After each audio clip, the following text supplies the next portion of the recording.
प्रसंग चल रहा है श्री नंददास जी का। हम उससे बात को पवित्र करने के लिए कितना भी उसको कह सकते हैं, लेकिन वो बात यही थी कि वो पांच भौतिक रूप में ही आसक्त थे।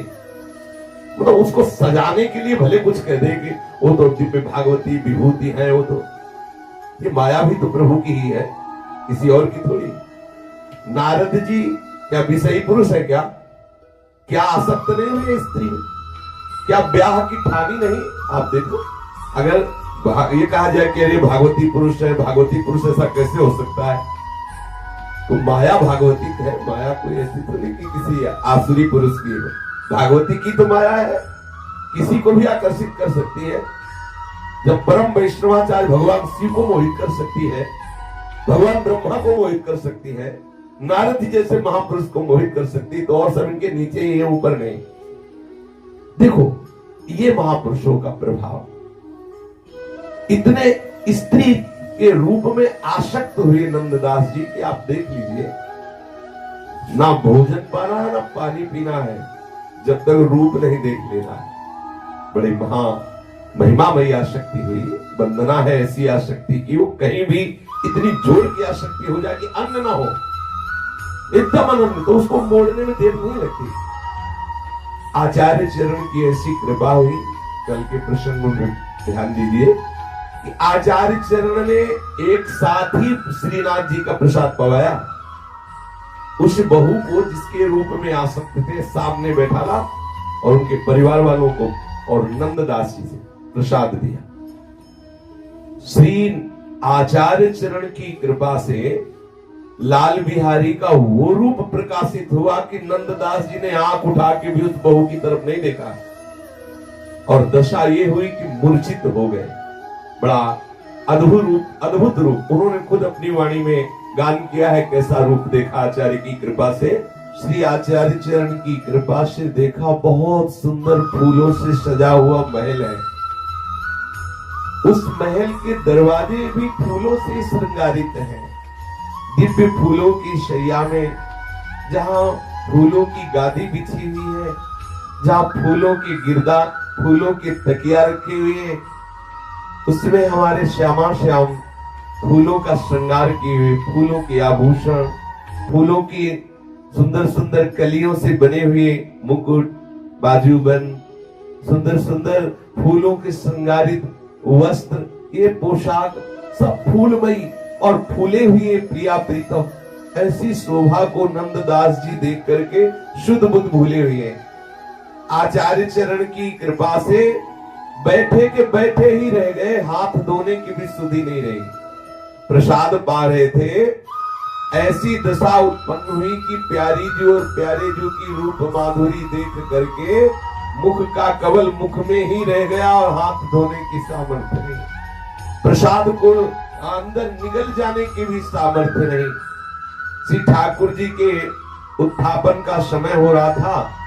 फिर भीतरिया जी ने गोसाई जी से कहा कि ये नंददास जी झूठे मुंह ज्यों की त्यों वैसे ही बैठे हुए, आपका आदेश हो तो इनको जगावें। श्री आचार्य चरण ने कहा नहीं, बहुत जन्मों से जिसके प्यासे थे वो प्राप्त हो गया, पीने दो रूप रसासों का पान, जैसे बैठे ऐसे बैठे रहने दो।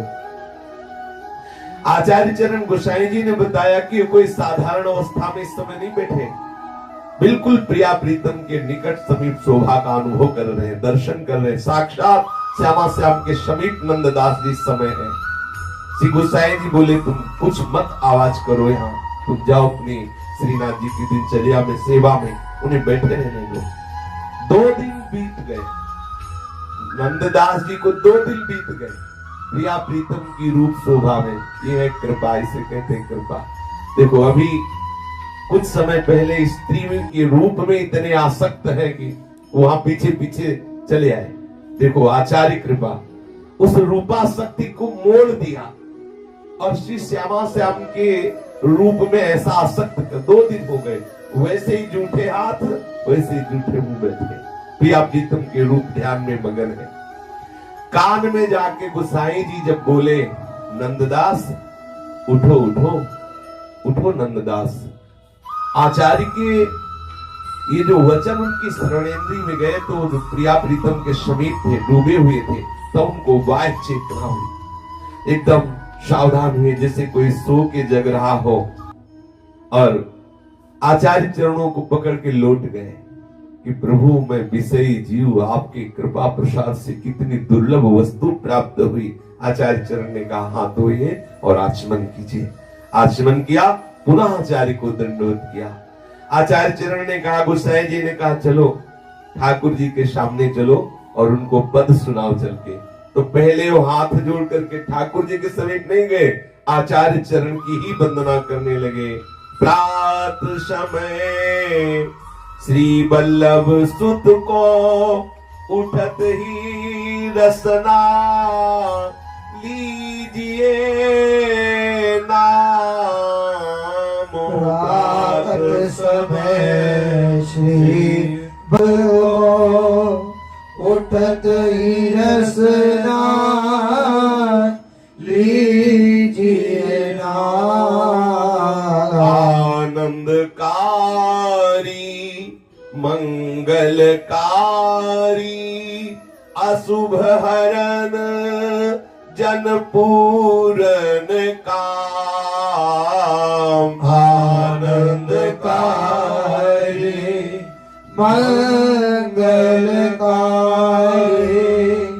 अशुभ हरन जन पूरन काम। प्रात समय श्री वल्लभ सुत को उठत ही रसना, लीजिए नाम। प्रात समय श्री वल्लभ सुत को उठत ही रसना, लीजिए नाम। इही लोक परलोक के बंधु को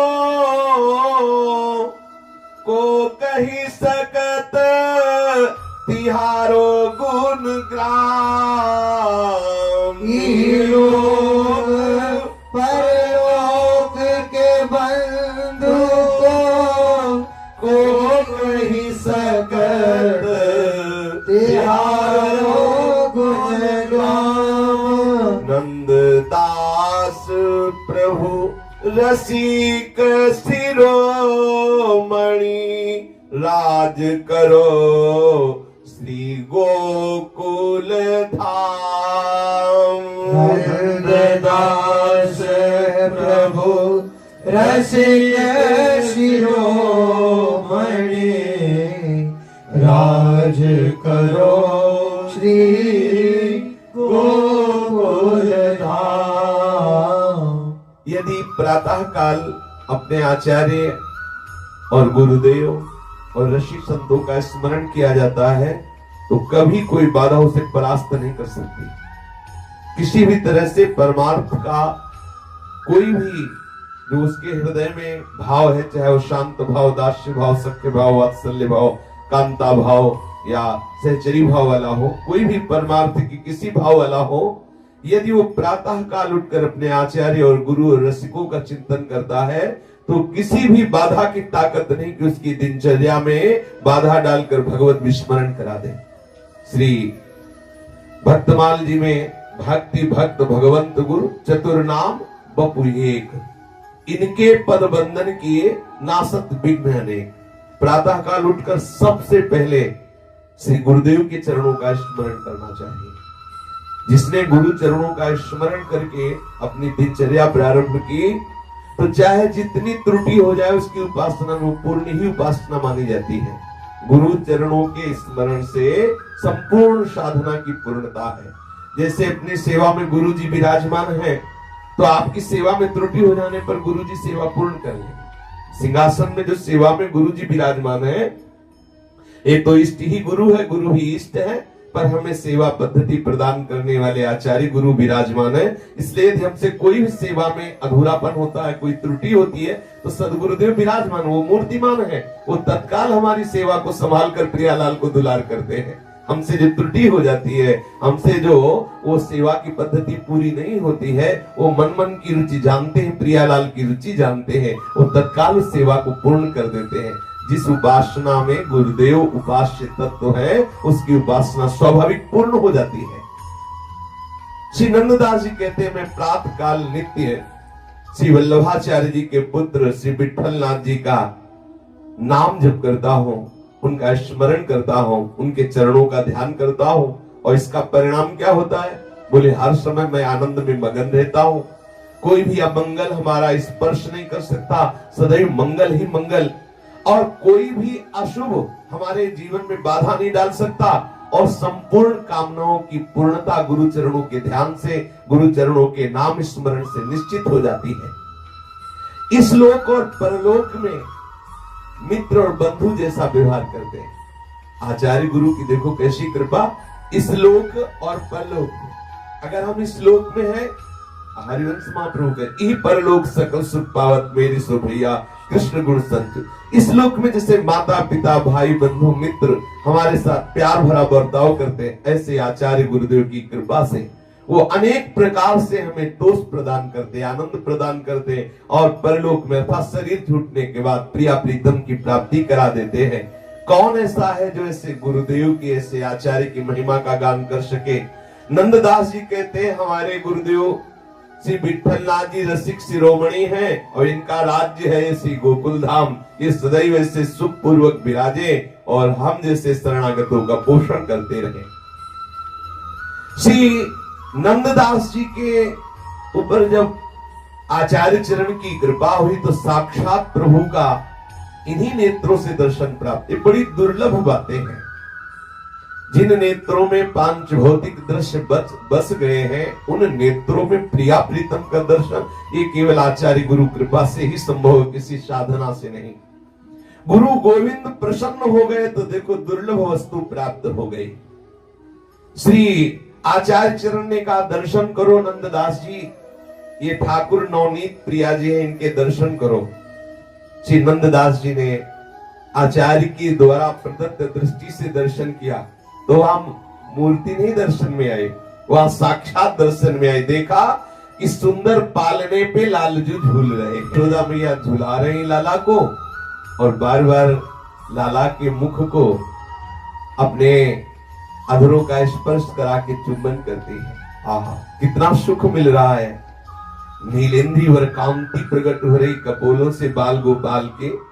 यशोदा मैया झुलाते झुलाते इतने आनंद में, वात्सल्य में मगन हो जाती, बार बार कपोलों में चुंबन करती है, फिर दूर हट करके लाला के श्रीमुख की शोभा देखती है, फिर आनंद में भर उठती है और गान करते हुए फिर झुलाने लगती है। कबहू पलना मेली झुलावती, कबहू स्तन पान करावती। कबहू पलना मेली झुलावती, कबहू स्तन पान करावती। नंददास प्रभु गिरिवर धर को निरखी निरखी सुख पावती। नंददास प्रभु गिरवर धर को निरखी निरखी सुख पावती। कभी मैया वेग से झूला झुला रही पलने में, कभी उठाकर गोद में ले लेती हैं, अपने वक्षाय स्थल का अमृत में दुग्ध जो वात्सल्य की अधिकता से स्वयं झर रहा है पान कराती है। नंददास जी देख रहे हैं कि प्रभु गिरधर को कैसा दुलार यशोदा मैया कर रही है। ये देख देख करके नंददास जी महान आनंद में भर गए, क्योंकि आचार्य चरण पुष्टि मार्ग की स्थापना करने वाले हैं, अर्थात बाल भाव और सखा भाव। लेकिन अनुभव हुआ नंददास जी को प्रिया प्रीतम दोनों का। देखो पीछे देखा सूरदास जी जब धाम बधा रहे तो प्रिया प्रीतम दोनों का दर्शन हुआ, और परमानंद दास जी जब तो प्रिया प्रीतम देखा कि प्रिया जो श्रृंगार कर रही है और लाल जो भी विराजमान है। ये इस भूमि का प्रताप है, ये ब्रज भूमि की महिमा है कि आप किसी भी भाव से उपासना करें, जब आपकी उपासना की पूर्णता का अवसर आएगा तो हमारे युगल सरकार ही आपको पूर्ण करेंगे। आप देखेंगे आपके नेत्रों, चाहे जिस संप्रदाय के हो, चाहे जिस भाव वाले हो, इस भूमि का प्रताप है कि युगल से मिला के ही छोड़ेगी। ये रज रानी युगल से मिला देते हैं। अद्भुत करुणा। श्री नंददास जी विशिष्ट कृपा पात्र हो गए आचार्य चरण के। गोसाई जी विठलनाथ जी श्री नंददास जी पर अतिशय कृपा की, और जब देखा कि नंददास जी के नेत्रों में दिव्य लीलाएं प्रकाशित हो गई, बहुत आनंदित हुए और नंददास जी श्री ठाकुर जी को कीर्तन सेवा अर्पण करने लगे। नंददास जी को सेवा दे दी कि रोज ठाकुर जी को आप सुंदर सुंदर पद सुनाए। इस प्रकार से आप गोकुल में शानंद निवास करने लगे। कुछ समय के पश्चात श्री नंददास जी श्री गोसाई जी के साथ गिरिराज गोवर्धन जी आए और गुरुदेव जी ने श्री गोवर्धन नाथ का दर्शन कराया। श्री नंददास जी ने गोवर्धन नाथ जी के दर्शन की। बहुत ही सुंदर गिरधारी जी के ऐसे सुंदर नेत्र है, ऐसी बिलोकन है, ऐसे कपोल है, ऐसे कुंडल है। आहा, रंग रंगीले ठाकुर के सब अंग मोहित करने वाले हैं। इससे उपमा करे ना ऐसा कोई हुआ है, ना कोई है, ना आगे होगा जिससे इनकी उपमा की जाए। आज तक कोई था नहीं पाया। ये ऐसे सरस सलोने टोना करने वाले श्रीअंग वाले लाल जो है, जो देखे उसके हृदय में कामना जागृत हो जाए मिलन की, कि अब इनके बिना मैं जी नहीं सकते।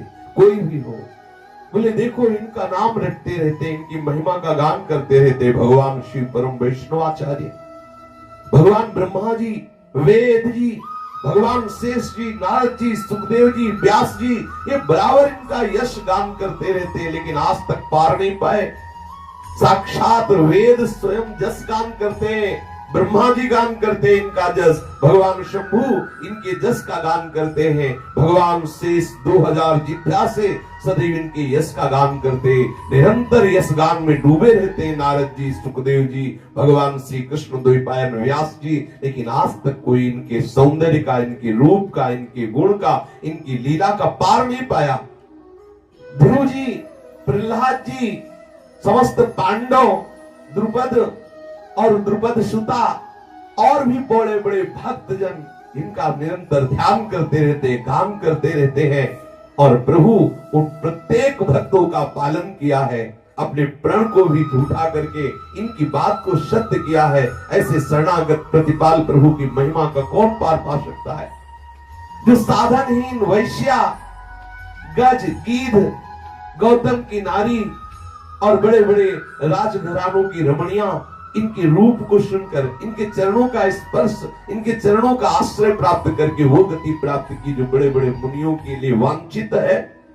नंददास जी कहते हैं मेरे श्री गिरधर गोपाल का जो रूप है वो जाल है, एक बार अगर आया तो फंस गया इस रूप जाल में, फिर निकल नहीं सकता। ये रूप जाल ऐसा है कि तड़पता रहे, निकल नहीं सकता, और इतना ही नहीं कि जाल में केवल फंसा रहकर छोड़ दे, नहीं घायल भी करते हैं। अच्छा, एक तो घायल करने वाला बधिक ऐसा होता है कि जिस पर बाण चलाता है, जिसको मारता है फिर उसको खोजता है, जिसका वध करता है बाण के द्वारा घायल करता है उसको खोजता है। लेकिन ये ऐसे बधिक है कि जिस पर बाण छोड़ते हैं, जिस पे बाण लगता है वो इनको खोजता है। उल्टा सिद्धांत है कि बधिक जब बाण चलाता है तो शिकार पे जो लगता है तो वो बधिक खोजता है शिकार कहां गिरा, लेकिन यहां उल्टा है, जब बधिक बाण चलाता है तो शिकार खोजता है कि बाण वाला और मारने वाला बधिक कहां गया, और तड़पता रहता है बेचारा। ये अपने रूप जाल में फंसा के नेत्र बाण से घायल कर देते हैं, और जिसको घायल करते हैं वो शिकार तड़पता आह भरता हुआ हा कृष्ण हा किशोरी पुकारता हुआ वृंदावन की गलियों में उनकी दर्शन की लालसा से तड़पता रहता है। श्री नंददास जी कहते हैं हमारे श्री गोपाल गिरिवरधारी का रूप जाल है, ये यशोदा के कुंवर, ये राधा किशोरी के हृदय के हार है। ऐसा सुंदर दर्शन हुआ श्रीनाथ जी का, आनंद मगन हो गए नंददास जी। श्री नंददास जी नित्य दर्शन कीर्तन करते हुए 1 मास तक श्री श्रीनाथ जी महाराज के समीप रहे। तत्पश्चात 1 मास के बाद श्री नवनीत प्रिया जी के दर्शन एवं गिरिवर आदि का अद्भुत सुख प्रसंग वर्णन करने के लिए गोकुल में आए। नंददास जी 1 महीना श्री ठाकुर नवनीत प्रिय की सेवा में रहते और 1 महीना श्री श्रीनाथ जी की। नवनीत प्रिय जी विराजमान थे गोकुल में, श्रीनाथ जी विराजमान थे गोवर्धन में। श्री नंददास जी ने विचार किया कि नित्य वैष्णव सत्संग जिसको प्राप्त होता है उसी की भक्ति सुदृढ़ होती है। जिसे नित्य वैष्णव सत्संग प्राप्त नहीं हो, चाहे जितने साधना कर ले, उसे प्रेम लक्षण भक्ति प्राप्त नहीं हो सकती। इसलिए आप सप्रेम पूर्वक वैष्णव जनों का आदर करके उनको बुलाते और उनके पास बैठकर सत्संग करते। जहां कहीं सुनते कि अमुक जगह वैष्णव भगवत चर्चा कर रहे हैं, नंददास जी जाते और नित्य वैष्णव का संग करते। नहीं होता तो अपनी तरफ से बैठालते और खुद भगवत चर्चा करने लगते। ऐसे पढ़ना बात अलग है, वैष्णव जनों के मध्य में जब भगवत चर्चा की जाती तो एक विशेष आनंद प्राप्त होता है। जो बात कभी जीवन में पढ़ी नहीं गई, सुनी नहीं गई, समझी नहीं गई, वो बात हृदय में आने लगती है वैष्णव जनों की कृपा से। श्री नंददास जी लालजू के प्रेम रस में मगन है। 1 महीना गोकुल में ठाकुर नवनीत प्रिय को पद सुनाना, गिरिराज जी में श्रीनाथ जी को पद सुनाना। श्री नंददास जी के समीप जब वैष्णव जन बैठे थे तो अद्भुत सिद्धांत की नंददास जी चर्चा करते कि हम अपने जीवन का अनुभव कहते हैं कि मन सरस होने पर ही बात बनती है। हृदय थोड़ा सरस होना चाहिए। तो वैष्णव जन मानो प्रश्न करते नंददास जी से कि सरस कैसे होता है? तो बोले जब सरस की चर्चा की जाती है तो मन सरस हो जाता है। देखो ये शरीर, ये संसार, ये नीरस है, ये सरस नहीं है। भोगों की चर्चा, शरीर की चर्चा, शरीर संसार के नानात्व की चर्चा, ये सब नीरस है। नीरस चर्चा करोगे तुम्हारा हृदय नीरस हो जाएगा। प्रभु के रूप की चर्चा, प्रभु के धाम की चर्चा, प्रभु के नाम की चर्चा, प्रभु के लीला की चर्चा, ये सरस है तो आपका हृदय सरस हो जाएगा। नंददास जी वैष्णव जनों के मध्य में बैठकर चर्चा कर रहे कि जाके सुनत गुणत मन सरस होए रस वस्तु ही पर से। जाके सुनत गुणत मन सरस होए रस वस्तु ही पर से। रस पर से बिनु तत्व न जाने, अली बिनु काम लही को पहचाने। रस पर से बिनु तत्व न जाने, अली बिनु कवलही को पहचाने। श्री नंददास जी कहते हैं जिनके सुनने से, जिनके रूप का श्रवण, जिनके लीला गुणों का श्रवण करने से मन सरस होता है, वो हमारे प्रभु श्री कृष्ण है, वो हमारी श्री लाडली जी है। इनकी जितनी आप चर्चा सुनोगे मन सरस होने लगेगा। और सरस मन से ही, सरस हृदय से ही वस्तु का बोध होता है। नंददास जी कह रहे हैं जितना हृदय आपका द्रवित होगा उतना ही आपको भगवदानंद की अनुभूति होगी। जितना जितना भगवदानंद का अनुभव होगा उतने उतने हृदय सरस होता चला जाएगा। दोनों एक बात है। समर्पण से बोध, बोध से पूर्ण समर्पण। सरसता से ही वस्तु का स्पर्श, वस्तु के स्पर्श से ही सहज सरसता। जब तक हृदय सरस नहीं होगा तब तक ये जो प्रिया प्रीतम का रस विहार है ये बिल्कुल समझ में नहीं आएगा। विषयी कठोर हृदय में किंचित मात्र कहीं अनुभव वाली वो वृत्ति नहीं होती कि जान पावे कि क्या रूप का स्वाद होता है, क्या प्रिया प्रीतम की लीला का रस होता है। इसलिए खूब पहले सुने, जाके सुनत गुणत मन सरसे। प्रिया प्रीतम के लीला गुण श्रवण से मन सरस होने लगता है और सरस मन ही वस्तु का अनुभव करता है, भावना करता है। जहां वस्तु का अनुभव हुआ, भावना बनी, तहां तत्व बोध होने लगता है। देखो यहां भी सिद्धांत समझिए। सबसे पहले प्रेम के तत्व बोध होता है। जहां तत्वबोध हुआ वो द्वंद्वातीत स्थिति को प्राप्त हो जाता है। आहा, जो द्वंद्वातीत स्थिति को प्राप्त किया हुआ मन है वही भौरा है। वो प्रियालाल के श्री चरण कमल श्री मुख कमल में मड़राता रहता है। नख सिखलो अंग अंग माधुरी, श्री चरणों से लेकर के और मुखार बिंदु पर बार बार मन यही जैसे भौरा कमल में मड़राता है ना। कमल का स्वाद कौन जानता है? पराग का स्वाद भौरा ही जानता है। अली बिनु कमल ही को पहुंचा है। अब उसका मन भ्रमर हो गया और वो श्यामा श्याम के श्री चरण कमल श्री मुख कमल में निरंतर मड़राता रहता है। अर्थात मन रूपी भौरा प्रिया प्रीतम को छोड़कर और कहीं नहीं जाता। तत्वबोध होता है उसको, तब ये बात प्रेम की आती है। कैसा तत्वबोध होता है? पुनि प्रणव परमात्म जोई, घट घट विघट पूरी रहो सोई। पुनि प्रणव परमात्म जोई, घट घट विघट पूरी रसोई। जो जल भरी बहु भाजन माही, इंदु एक सब ही में छाही। जो जल भरे बहु भाजन माही, इंदु एक सब ही में छाए। श्री नंददास जी कहते हैं हम प्रणाम करते हैं उस तत्वबोध की स्थिति को जिसमें अनुभव होता है कि घट घट में जड़ चेतन में केवल एक ही परमात्मा तत्व विराजमान है।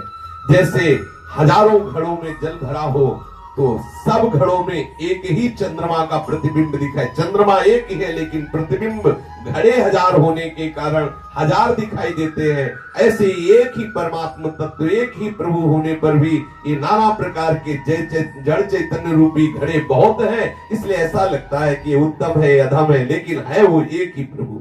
एक ही प्रभु की सब छाया स्वरूप है, ऐसा बोध हो जाता है। यही न कहीं अस इहाँ ऐसे, जैसी वस्तु प्रकाशक तैसे।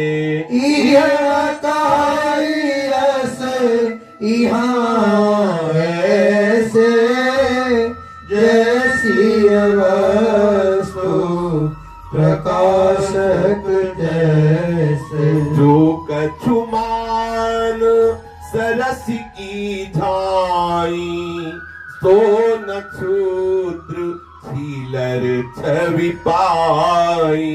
जो कछुमान सरस की झाई, सो न क्षुद्र छीलर छवि पाई।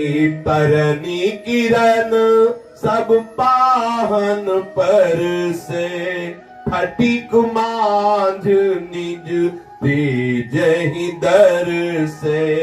तरनी किरण सब पाहन पर से, फटिक मांझ निज तेज ही दर से। स्वाति बूंद आहि मुख बिस होई, कदली दल कपूर होई सोई।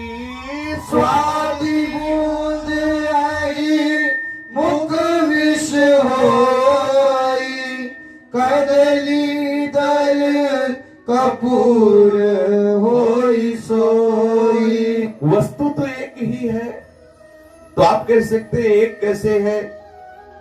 यहाँ तो बहुत अनेकता दिखाई दे रही। कोई साधु है, कोई दुष्ट है, कोई शीतलता प्रदान करने वाला है, कोई जलन प्रदान करता है, कोई अमरत्व है, कोई मृत्यु है। इसमें तो कैसे हम माने कि एक है? विष और अमृत एक है क्या? अमृत तो अमर करता है और विष मार देता है। चंदन और आग एक हो सकती है क्या? बोले देखो प्रभाव अलग अलग है, हम कैसे माने कि वो एक ही है? बोले तुम्हारी समझ ठीक नहीं, इसलिए आपको ऐसा दिखाई दे रहा है। जिस दिन समझ ठीक हो जाएगी, भजन कीजिए, भजन के प्रभाव से तो आपको दिखाई देगा वही आग है, वही चंदन है। श्री गीता जी में भगवान कहते विद्या विनय संपन्ने ब्राह्मणे गव्यस्तिनी सुनी च सुपाके च पंडिता समदर्श। वास्तविक ज्ञानी वही है जो सब जगह एक ही परमात्मा तत्व को देख रहा है, क्योंकि वही एक है। थोड़ा मन सरस हो जाए, अर्थात हमारे हृदय में भी बहुत अपवित्रता है, इसलिए ऐसा बोध नहीं हो रहा। जहां थोड़ा मन पवित्र हुआ तो अनुभव में आएगा, क्योंकि वाणी की सामर्थ्य नहीं कि जैसा बोध होता है वैसा वर्णन किया जा सके, क्योंकि अनिर्वचनीय है। जैसी वस्तु प्रकाशक तैसे, जो वस्तु हृदय में प्रकाशित होती है उसको वाणी में पूर्ण रूप से वर्णन नहीं किया जा सकता। इतना जरूर समझ लीजिए कि जिसे मान सरोवर का सुख मिल जाता है वो छोटी सी गड़ैया में नहीं कूदता। ये छोटी सी गड़ैया में भेद भाव जनित नानात्व के इस आकर्षण में उसका चित्त नहीं डूबता, जिसका चित्त सच्चिदानंद समत्व प्रभु की इस महामहिमा में मान सरोवर में डूबने लगता है। देखो, सूर्य की किरणें तो सब जगह पड़ती हैं, लेकिन जैसा तेज स्फटिक शिला पे दिखाई देता है सूर्य का, वैसा सब जगह थोड़ी। लेकिन सूर्य समान रूप से पड़ रहा है। बोले समझ में नहीं आया। बोले देखो, स्वाति की बूंद वर्षा समान रूप से होती है। चातक का तो प्राण है स्वाति का बूंद, वही जब सांप के मुख में पड़ता है तो विष बन जाता है। स्वाति का बूंद जब सर्प के मुख में पड़ता है तो भयंकर विष बन जाता है। वही जब केले पे पड़ता है तो कपूर बन जाता है, और वही जब सीप पे पड़ता है तो मोती बन जाता है, और जब चातक की चोंच में आता है तो जीवन बन जाता है। अब बोलो स्वाति में क्या? स्वाति तो वही है बूंद, लेकिन वस्तु के भेद से उसका प्रभाव अलग हो गया। सांप के मुख में विष, केले में कपूर, और चातक का जीवन, और सीपी में वो मोती बन जाता है। इसीलिए जो ज्ञानी जन है वो इन बाहरी दृश्यों पर नहीं जाते कि क्या है। एक ही परम तत्व इस विविध प्रकार के जड़ चैतन्य, विविध प्रकार के उत्तम अधम, ये सब रूप धारण किए हुए क्रीड़ारत है। ऐसा जो समझ गया वो जीवन मुक्त हो गया। यो मम पश्यति सर्वत्र सर्वम च मयि पश्यति तस्याहं न प्रणश्यामि सच में न प्रणश्यति। जुबन रूप संग शोभा पावे, सोई कुरूप ढींग बदन दुरावे। जुबन रूप संग शोभा पावे, सोई कुरूप ढींग बदन दुरावे। जवान हो और सुंदर रूप हो, फिर क्या कहना है? तो रूप कहां प्रकाशित हुआ? यौवन में। जैसे बहुत से रंग है, लेकिन जो सुरंग रंग है अनुराग का प्रतीक है, उसकी समानता कोई रंग नहीं कर सकता। एक पट अनेक रंग गहे, सुरंग रंग संग अति छबिल है। एक पट अनेक रंग गहे, सुरंग रंग संग अति छबिल है। पुनि जस पवन एक रस आही, वस्तु के मिलत भेद भयो ताही। पुनि जस पवन एक रस आही, वस्तु के मिलत भेद भयो ताही। जैसे वायु एक ही है, लेकिन जब दुर्गंध के स्थान से निकलती तो दुर्गंध युक्त हो जाती है, और जहां इत्र पड़ा है वहां से वायु निकली तो जिस फूल का इत्र है, मान लो कदम्ब का है तो कदम्ब जैसी सुगंध, केवड़ा का है तो केवड़िया जैसी सुगंध, लेकिन वायु स्वयं में कोई गंध नहीं लेती। वायु में कोई गंध नहीं, वो जहां से निकलती जैसा संग करती वैसा उसमें गंध दिखाई, यद्यपि वो स्वयं में असंग है। ऐसे ही परमात्मा तत्व असंग रह कर ये विविध प्रकार के नानात्व में लीलारत है। जो ऐसा जान गया वही महातेजो में आनंद में सच्चिदानंद में होकर जीवन मुक्त हो गया। जैसे सूर्य की किरणें सब जगह है, पर एक दर्पण ऐसा होता है जो आग पैदा कर दे उन किरणों की। किरणों से शक्ति लेकर तत्काल आग पर, सब शीशे में वो ताकत नहीं होती। रवि कर परस अग्नि जी होई, सोई दर्पण जग बिररो कोई। रवि कर परसी अग्नि जी होई, सोई दर्पण जग भीर रोपो। ऐसे ही कोई बिरला ही मनुष्य ऐसा होता है जो ऐसे सर्वात्म तत्व का बोध प्राप्त करके उनके चरणारविंद की भक्ति से युक्त हो जाए। जीवन वही सार्थक है जिसमें हरि की भक्ति है। ऐसी चर्चा वैष्णव के मध्य में श्री नंददास जी करते।